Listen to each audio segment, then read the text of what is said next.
eat a year's worth of food in 3 months. Instead, it's diet, diet, diet.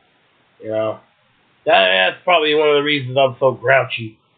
So anyway, it's time for the next phase of this whole segment.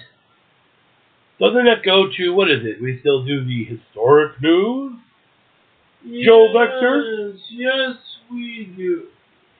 This is time for the historic news. And this is from nps.gov.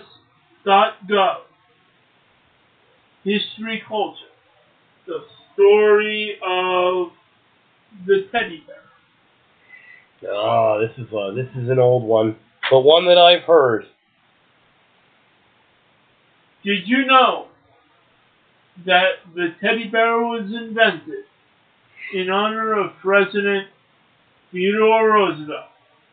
It all began when Theodore Roosevelt was on a bear hunting trip near Onward, Mississippi on November 14, 1902. He had been invited by Mississippi Governor Andrew H. Longina, and unlike other hunters in the group, had not located a single bear. Roosevelt's assistants, led by Holt Collier, a born slave former Confederate cavalryman, cornered and tied a black bear to a willow tree. They summoned Roosevelt and suggested that he shot it. Viewing this as extremely unsportsmanlike, Roosevelt refused to shoot the bear. The news of this event spread quickly through newspaper articles across the country.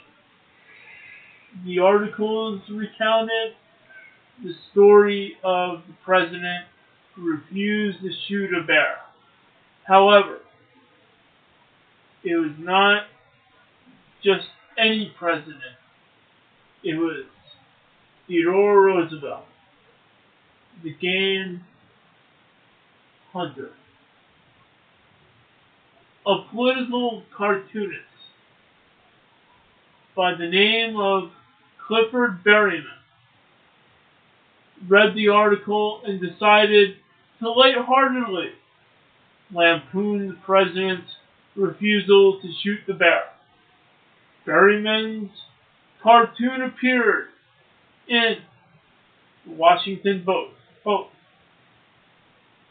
on November 16, 1902.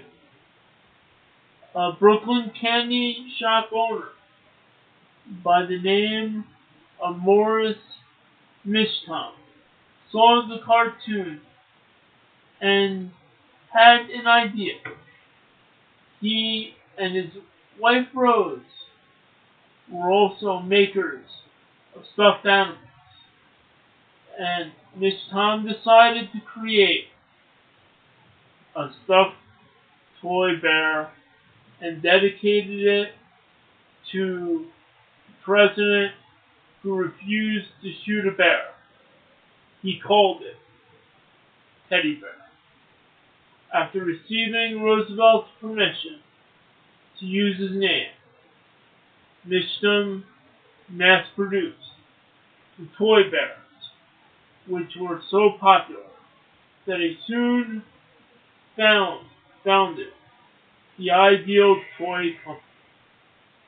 To this day, the teddy bear has worldwide popularity, and its origin can be traced back to Theodore's fateful hunting trip in 1902.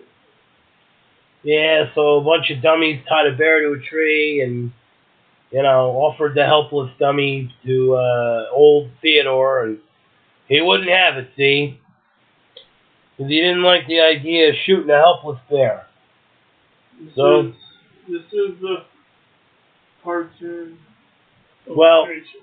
yeah, that's great. So who did that illustration? So our people can look it up on their phones. It was, I believe, Clifford Berryman. So look up Clifford Berryman's illustration of the teddy bear. And that'll give you a nice holographic touch. I would think I got this in from Ricky and Wolfman. They called in the studios. They said, with this information that was just reported by me, Joe Vector, Spiritus Holographica could be revisited in an episode. They want to do it on Theodore Roosevelt. No, that's something worth considering. I certainly would like to hear it. Those shows have been getting pretty interesting lately. Yes, yes. So this has been yesterday's news with Joe Vector and Kurtis Bearheart, or Kurtis the Bearheart. And we're gonna do a few plugs. We're gonna talk about the Oakenups Network.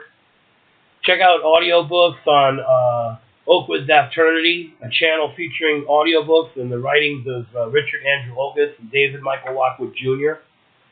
Oakwood Publishing. Check out the Quantum Posey channel, where we have the poetry of Richard Oakes and his spoken word projects from back in the day, also featuring the Elder Day Bunny Stick .com. And the paranormal podcast, Temporality Shadow. Spirit Radio is read into, and they do recordings searching for vocal anomalies.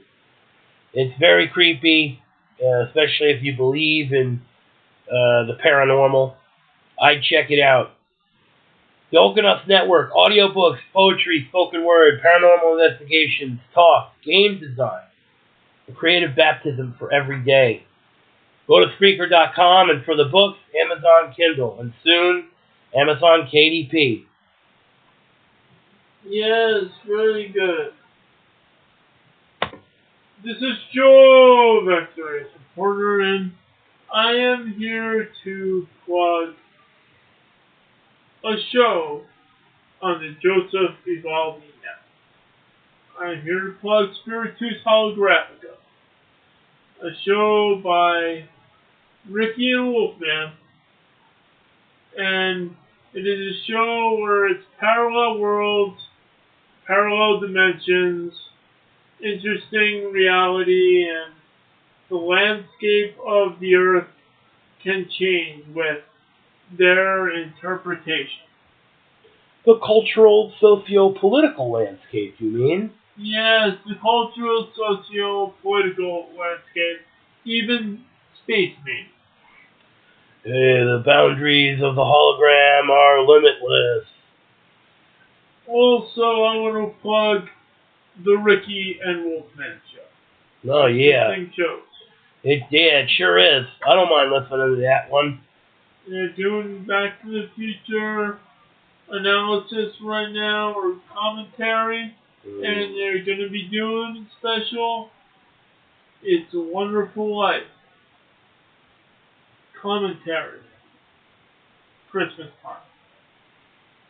Interesting. And also, I'm going to plug for the Joseph Vivaldi brand publishing the book of seasons, Journey Through the Dream. The journey through the year's cycle. It's a show from fall to fall, or a book from fall to fall. It has management takes, it has team takes. It is very interesting.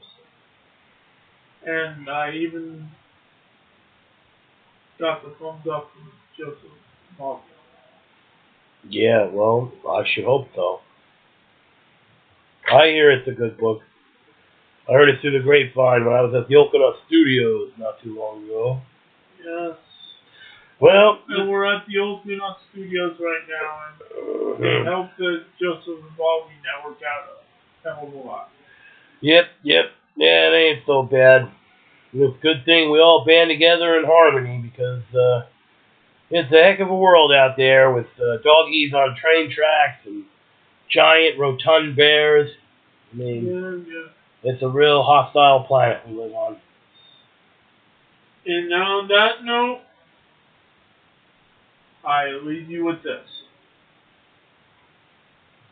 It was once said by a wise man, the truth is unknown but found.